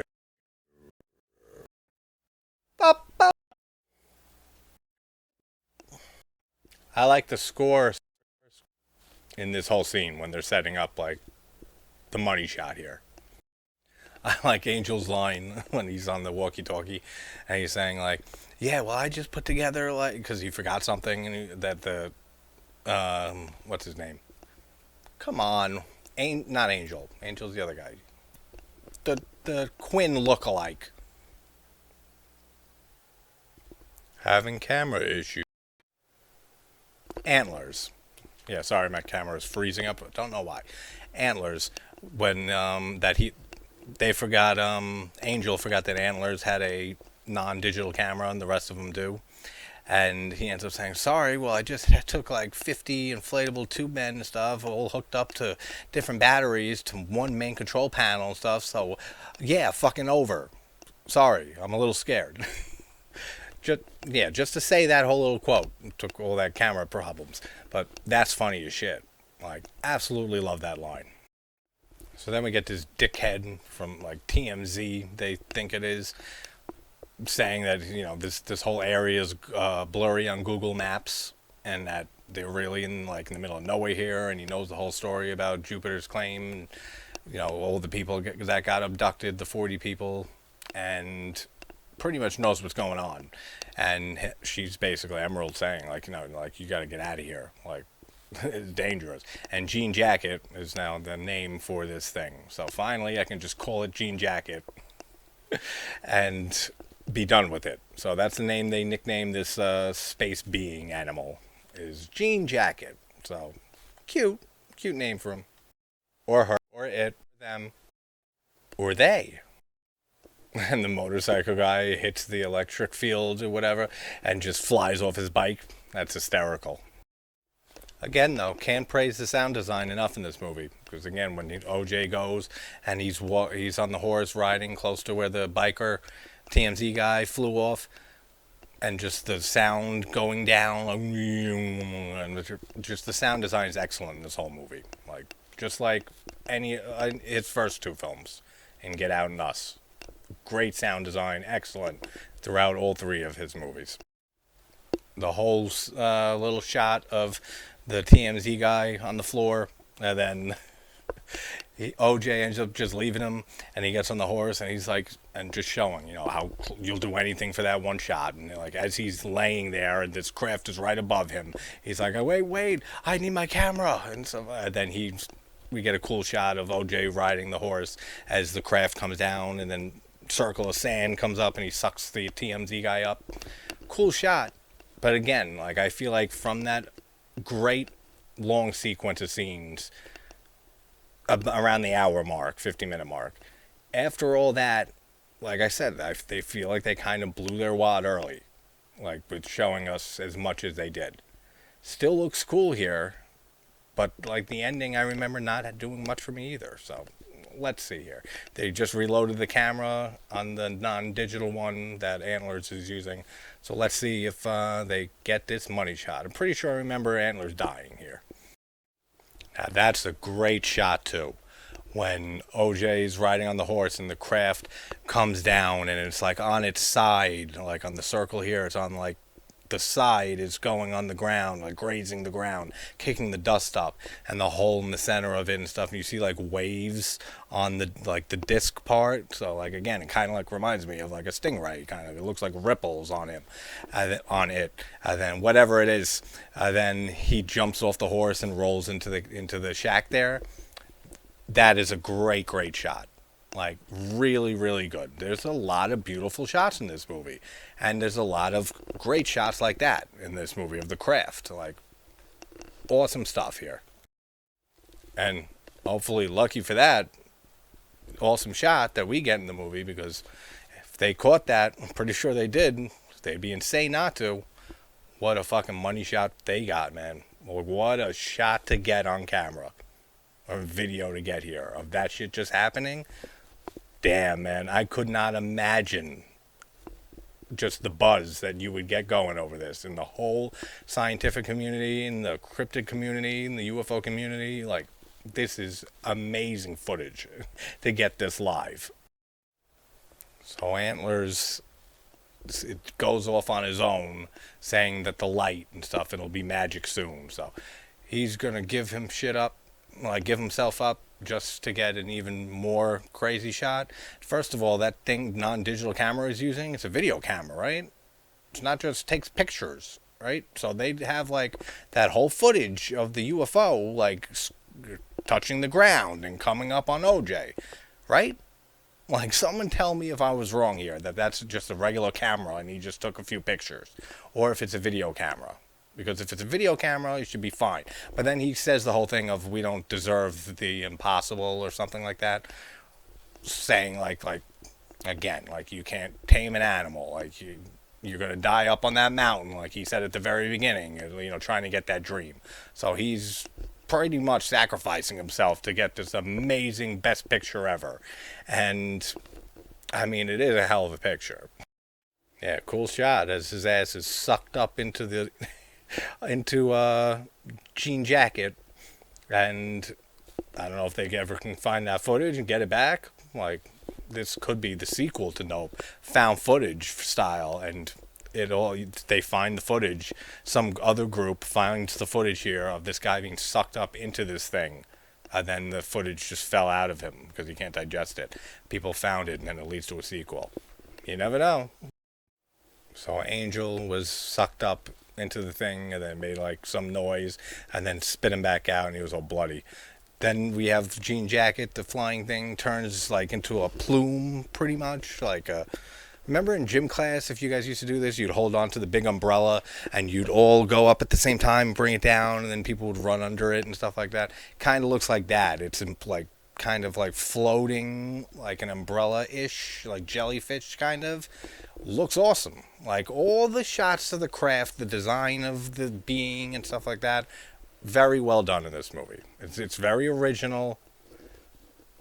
I'll save it to the end. Very original stuff, like the design of this creature and the idea of it and all of that. But some amazing shots in this movie featuring the craft, like with Jean Jacket. Looks awesome. And they want a money shot when OJ's on the horse right in front of Jean Jacket, just there with the hole in the middle that opens up, and the plumes of that it makes, the design of it. There's your money shot. There's your fucking Oprah ticket right there. That's the shot. Like, that's the one to get. The whole callback to their early conversation between M and OJ, and her saying that she used to look outside the window when they would be training her horse, and it would be OJ with their father, and the father never looked at her from when she was looking through the window, but OJ did, and he did the whole looking at you thing, and then he does this again when she's screaming at him, come on, it's not worth it to, let's just go, with this thing right up in his face. Like, he does this, gives her the same thing, and she's, nods back and stuff. Nice. I love that little callback. Like, that's a nice little cute little callback to an earlier scene, and gives the characters a little more depth, which, like I've said, has been a huge issue for me, is just OJ's lifeless character here. But it does. I like that cute little callback. Then she goes riding on the motorcycle, and she tries releasing all the what you want to call it, the little flags, the banners or flags and stuff that it ate earlier in the movie and didn't digest. It couldn't eat it, so she's releasing a whole bunch of these, and more amazing shots of this jean jacket craft that's flying around. Cool stuff here.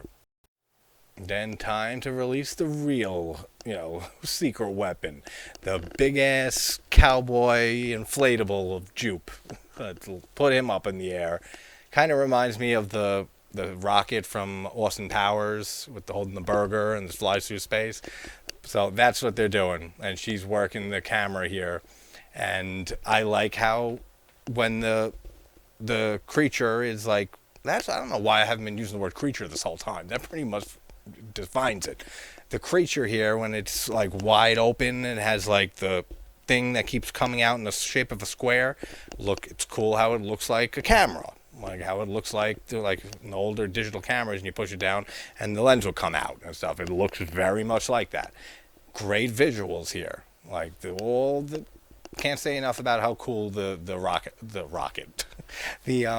creature looks here. The spacecraft creature looks very very good. Like I said, a very original design for the idea of this whole premise here. All right, so then we hear a broadcast in the news and stuff saying that they're just right outside of Jupiter's claim and that just this magnificent, unexplainable object was in the sky, and they're giving a whole report and stuff that the news and other people saw, and they end up getting, their money shot. They get this amazing shot of the craft creature in the sky, and then she sees her brother OJ's all right, sitting there on the horse, and nope, title card, credits. All right, so this has been hard, but this movie I can best sum up as. Hold on one second, I don't want my thing to die. Put the fucking battery in, charger in, you know what I mean. So, my final thoughts here. Nope is an excellently made film. Just like Us and Get Out. It's got great acting. It's got excellent symbolism and subtext and some social commentary, which I said I don't really care about with most movies, but like his previous films, he does handle that extremely well. All the technical aspects of this movie are fantastic. The look of the movie, just how it looks, the cinematography, the sound design and use of sound is absolutely excellent in this movie. Just the character of Emerald and Kiki Palmer's performance is fantastic. Kaluuya's performance is excellent as he always is. But a big thing for me, like I said, is the character. The character of OJ just does not hit for me. He just feels lifeless, like he's just going through the motions. Like Kaluuya's he's doing what best he can, like I said, for the material they wrote for his character. But it's just not an engaging character, man. Like for me at all. Like it's really not. I feel like he was really underutilized here in this story. Like Kaluuya definitely deserved better writing for his character, more meat for him to use, and just act excellently like he usually does. Because if you take the character and performance here and compare it to his character from Get Out blows this away. Like so much. So his character is one thing for me. The second is the pacing issues. There's a lot of pacing issues with this movie for me. It's slow, like it drags, and it's a 2 hour and 10 minute movie. I said earlier, maybe 15 minutes cut out. Fuck that. 25 minutes or so you can cut out of this movie. Speaking of what you can cut out, let's get back to the whole Gordy thing. I get why it's in here. I get to tame an animal, and that it was a memory of Jupes and everything like that. Shows why his character's so obsessed with, being, getting fame and fortune and getting this amazing shot and trying to capitalize off of it and having all alien merchandise and stuff to say. I get all that. But the scenes with Gordy have nothing to do with the rest of the movie. They don't. Besides tying into some social commentary going on or tying into the memory of Jupe. That's it. It has nothing else to do with this movie. So as cool as that scene is when we see the memory of Jupe as a young kid and we see the whole thing play out, not even the whole thing, but most of it play out with what happened with Gordy, the monkey, as great as it is and how greatly shot it is and some tension there, doesn't belong in this movie. Take it out. Take all of that out. Take the very beginning of the movie with Gordy out. Everything to do with Gordy. Delete the chapter Gordy from this movie. There's at least 10 minutes right there. Then you would trim another 10, 15 minutes off the first act or so, just to get it moving a little bit, because the story's the biggest thing with any movie for me. And I've said this countless times on the channel. If you don't have a good story, anything else you have is superfluous. Like, if you don't have a good story, I am not going to enjoy a movie. Like, if it doesn't have a good story. Characters, acting, directing, editing, cinematography, sound design, effects, all of that is extra. You gotta have a great story. Otherwise, everything else doesn't matter. You can have the greatest story ever, and it works both ways. You can have the greatest story ever, but miserable in all execution, and I'm not gonna like the movie. You can have a decent idea, or just an okay average idea, an average story, but all of those aspects of filmmaking going into it are excellently executed. It's a movie I'm going to love. You have a weird one here like this, that I like the story a little. I'm intrigued by it. I like what we see. I like the whole concept of it being a creature, not a UFO, spacecraft that extraterrestrials are operating and spying on us or whatever. I like the whole concept of it being a flying extraterrestrial creature. That's a cool little twist. It's a cool idea. But it doesn't hit for me, man. It just really doesn't. Like, this movie is one of the few movies this year that just leave me conflicted with how I'm feeling here. And hold on.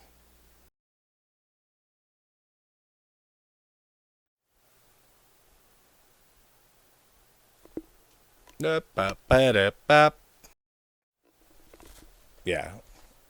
Alright, so am I good? Give it one more minute. My battery sometimes when I charge it.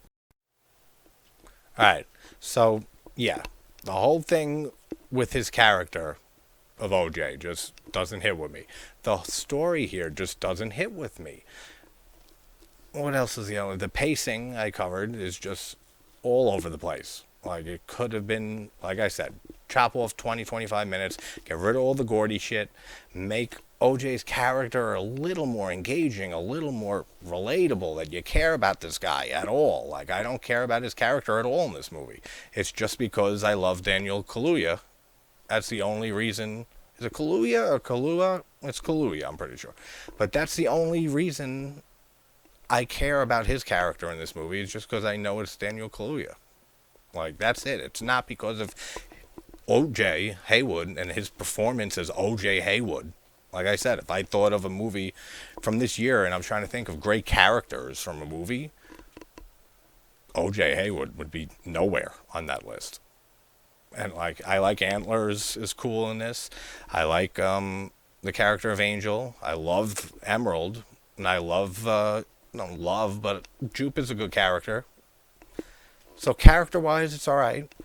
Everything, like I said, and is masterfully done in aspects of making a movie, with the directing, the editing, excellent sound design, excellent cinematography, great mood at times, and atmosphere. Creepy a little, but hardly ever. Like, this doesn't even feel like a horror movie to me, or a sci-fi or anything. This feels flat out, and this is why it's been compared to Jaws a lot. It feels like Jaws. Like, it feels like a summer blockbuster, which is exactly what it was and turned out being. And I think that's a big reason why the people who don't like this movie and didn't care for it. They were expecting something more horror, like actual horror-ish, like Us and Get Out is, compared to what we got here. That I don't care about for me. I'm just guessing that's a reason, probably one of a few reasons people didn't care for this, where they were thinking more of Get Out and Us type horror than what we got here. To me, it doesn't matter if it's different. And like I said, alien stuff and extraterrestrials right up my alley. The story just doesn't work for me. It doesn't hit like high points for me. It's nothing memorable. Like that's like the biggest thing with this movie. It's not memorable for me. It's not something that I said, "Wow, that was great." It's good. It's fine. Like that's the only way I can explain my final feelings on this movie. It's excellently made, just like per usual for Jordan Peele. All the, every aspect of filmmaking is excellently done. Again, per par for the course with Jordan Peele here. Just the story does not work for me. It has nice little ideas here and there. I would pick and choose out. That's it. Then we have the whole character of OJ. Doesn't work for me. Then we have the whole, heavy on the social commentary too. It's really heavy and hammering home that whole, 15 minutes of fame, gotta be famous, get the perfect shot, can't tame an animal. Like, I feel like it's a lot more heavy-handed, like the subtext and messages here, than in Us and Get Out with their social commentary. I feel like this one is more in your face and more like exposited to you. I don't care for that either. So it's just a good movie to me. Now it's just a decent movie. That's it. Like it's nothing fantastic. It's nothing like groundbreaking, and it's nowhere near as good as Us and Get Out are. I don't know. Those are my final thoughts. This is an hour and 50-minute video on Nope, a movie I don't even care for that much. But again, I think this is the longest video on the channel. Like, not counting live streams, like just talking about a movie, this is by far the longest. Like, this is beat out usually my masterpieces and my films that I consider perfect films, my videos on those. The Thing, John Carpenter's Halloween, Suspiria by Argento, Mario Bava's Kill Baby Kill, The Exorcist. I think those are all the perfect masterpiece movies that I've covered so far. All an hour to an hour and 20 minutes. It's an hour and 52 minutes, almost 2 hours, talking about Nope. But we're talking about alien stuff and Jordan Peele's career and a whole bunch of tangents and shit like that. So this will go down in history now as being the longest video on a single movie. Although The Conjuring, the first Conjuring that I did a week ago or so, I did it in 2 parts because my camera fucked up. And I think when you add that together, it's almost 2 hours. But that makes sense too, because in that I'm also talking about the actual case that it was based off of, and I was talking about the Warrens, stuff. So I guess movies like this, aliens or like Bigfoot movies and stuff, then they're going to be longer just from having conversations about the topic that the movie's about. But overall, that's Jordan Peele's Us from 2022, from this year. Glad I finally rewatched it and covered and did a video on it. Fucking 2 hours long. But I've wanted to rewatch this since I first saw it, because I said I'm not going to do a video on it. I'm not going to put my real thoughts out there because I don't know what they are yet. And I said to myself that night, I said, all right, I'm definitely going to rewatch this at some point and then do a video then giving my final thoughts. So that's my final thoughts. If Us and Get Out on the Jordan Peele scale are like 9 to 10 not even, like 8 to 9 movie out of 10, like an 8 out of 10, 9 out of 10 movie, this is like a 5, maybe a 4.5 out of 10 on a Jordan Peele scale. On a movie scale, I don't like giving like numbers and scores and stuff, so I don't really do that. But if I had to just like say, like it's a fine movie. It's a decent movie that's excellently made. That just doesn't do it for me. That's basically the best way to describe it. So could have just said those few sentences and saved myself an hour and 55 minutes. But this is why I love doing this, getting to just talk about all this shit And now I got my feelings down on Nope for the end of the year and counting down the best and worst that me, Mike, and Alexi are going to be doing on Friday. I'm pretty sure. Not sure of the time yet. I will let you guys know. I'm not sure which channel we're doing it on. Probably on Mike's at the Real Fifth Beatle, so that'll be good. And yeah, so now at least I know my opinions on this, and will not make my top 10 like of the year at all. Like, absolutely not. It's not going to make my worst by any means either. But this is just a average third try, third entry into his filmography for Jordan Peele for me. Like, nowhere near his previous two movies. And I know so many people love this movie and have been loving the hell out of it since it first came out. If you guys are one of those people who love this movie, and I'm so happy it works for you. Like, seriously, I wanted this to work for me better on this rewatch. Like, I was really hoping that I would come out of this rewatch saying, like, I actually really like that more than I thought I did the first time. Like, I actually really liked this movie. I really wish I could say that. I can't. Like, it's just not a good movie for me. It's like, I don't want to keep repeating myself, but it's great in all the aspects of making the movie and how it looks and the directing. All the technical aspects look excellent and are utilized great. There's a few things that I like in here. The design of the creature, the space creature, and, certain characters, particularly Emerald. That's it. Like, it has some cool scenes, some cool shots. It's not a movie I'd watch again in years. Like, and even that, I would need a reason for it. So, all right, let's call it here right before 2 hours. This has been fun. It's been interesting. I got another one coming after this. Definitely not this long though. And 6.9 on IMDb, it says here on Amazon. That sounds about right. If it was higher than an 8 or something like that, then I'd say that's ridiculous. But for it to be at a 6.9, that's about fine. That sounds about right. I would put it maybe like a 4.7, 8, 9, something right around 5. Sounds about right. But let me know what you guys thought about Nope. I know it's been a while since it came out, but finally got around to it. Actually reminds me, and I did a spoiler-free review for Orphan First Kill. That's another one I got to rewatch. So actually thinking of ideas for the next few days. So, all right, guys.